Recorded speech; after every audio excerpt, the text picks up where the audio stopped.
Bismillahirrahmanirrahim. Assalamualaikum warahmatullahi wabarakatuh. Izinkan saya memperkenalkan diri. Nama saya Indri Widianti dari kelas 4B, Program Studi Pendidikan Agama Islam, Fakultas Agama Islam, Universitas Singapura Bangsa, Karawang.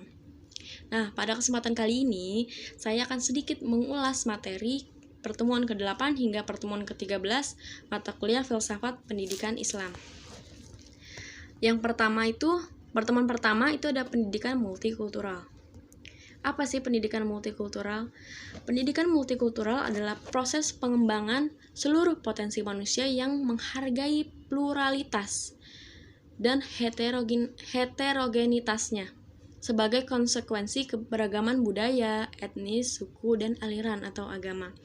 Nah, pendidikan multikultural ini menekankan sebuah filosofi pluralisme. Pluralisme ini menghargai adanya perbedaan dalam suatu masyarakat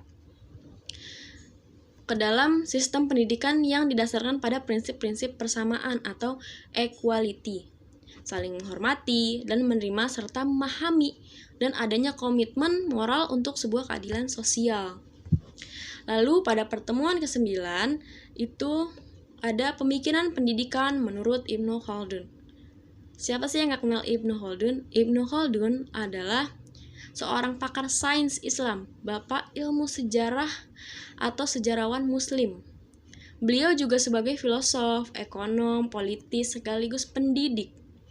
Nah, menurut beliau ini, pendidikan bukan hanya proses belajar mengajar yang dibatasi oleh ruang dan waktu. Akan tetapi pendidikan merupakan proses di mana para peserta didik mampu menghayati, menyerap, bahkan menangkap dari peristiwa-peristiwa alam sepanjang zaman. Jadi pendidikan ini bukan hanya sebatas belajar mengajar, tetapi harus dipahami peserta didik, dan pendidiknya pun harus bisa memahami, menghayati, dan menyerapnya gitu. Maka dari itu, beliau menegaskan bahwa ilmu dan pendidikan merupakan gejala sosial yang menjadi ciri khas jenis insani. Nah, tujuan pendidikan menurut beliau itu yaitu pengembangan kemahiran dalam bidang tertentu dan pembinaan pemikiran yang baik. Materi pembelajaran menurut beliau harus bersifat akliyah dan nakliyah. Lalu pada pertemuan ke-10 ada pemikiran pendidikan menurut Muhammad Abduh. Nah, pendidikan Muhammad Abduh ini bertujuan mendidik akal dan jiwa. Jadi mendidik dua sekaligus, akal dan jiwa, bukan hanya akalnya saja. Serta mengembangkannya hingga batas-batas yang memungkinkan anak didik ini mencapai kebahagiaan. Kebahagiaan itu kebahagiaan apa? Kebahagiaan hidup di dunia dan di akhirat pula. Gitu. Nah, Muhammad Abduh ini merumuskan kurikulum berdasarkan tingkat-tingkatannya, yaitu ada 3 tingkat. Yang pertama, tingkat dasar, tingkat menengah, dan pendidikan tinggi. Lalu, ada 2 aspek metodologi pendidikan yang dibicarakan oleh Muhammad Abduh ini. Yang pertama itu metode dalam bentuk mikro dan metode dalam bentuk makro. Nah, Muhammad Abduh sebagai sosok pembaharu memiliki andil besar dalam perbaikan pembaharuan pemikiran Islam kontemporer. Nah, beberapa kontribusi pemikiran pendidikan Muhammad Abduh dalam pengembangan teori pendidikan Islam yaitu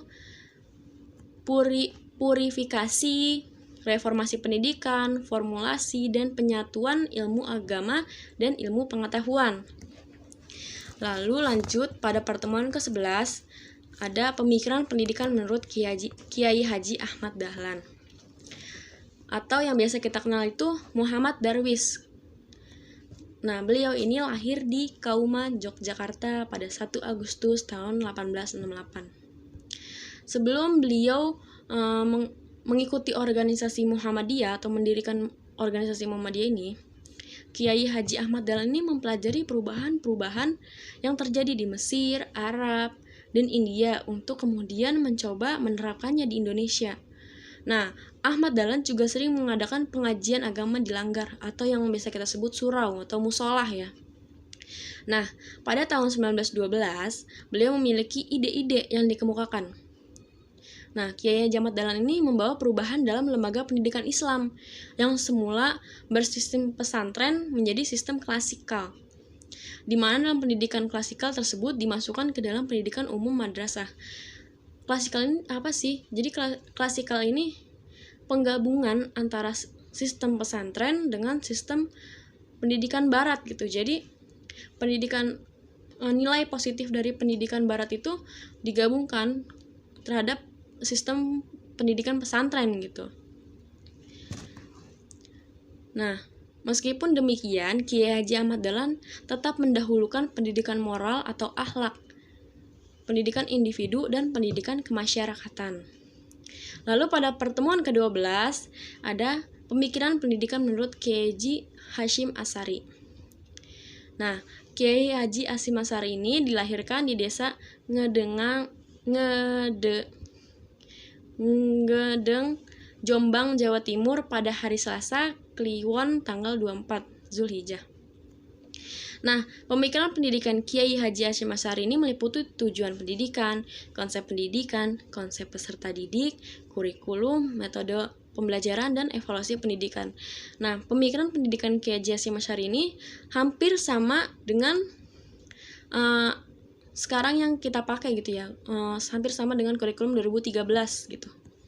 Lalu pada pertemuan yang terakhir atau yang ke-13 itu ada pemikiran pendidikan menurut Persatuan Islam.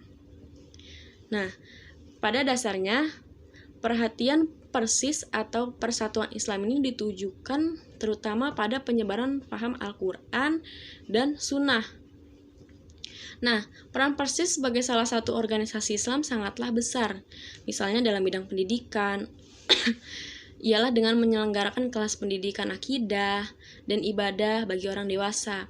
Persis juga mendirikan lembaga pendidikan kanak-kanak dan Holland Inland School atau HIS yang merupakan proyek lembaga pendidikan Islam.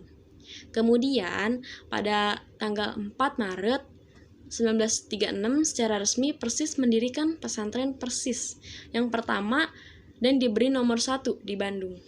Sekian yang bisa saya sampaikan, kurang lebihnya mohon maaf. Wassalamualaikum warahmatullahi wabarakatuh.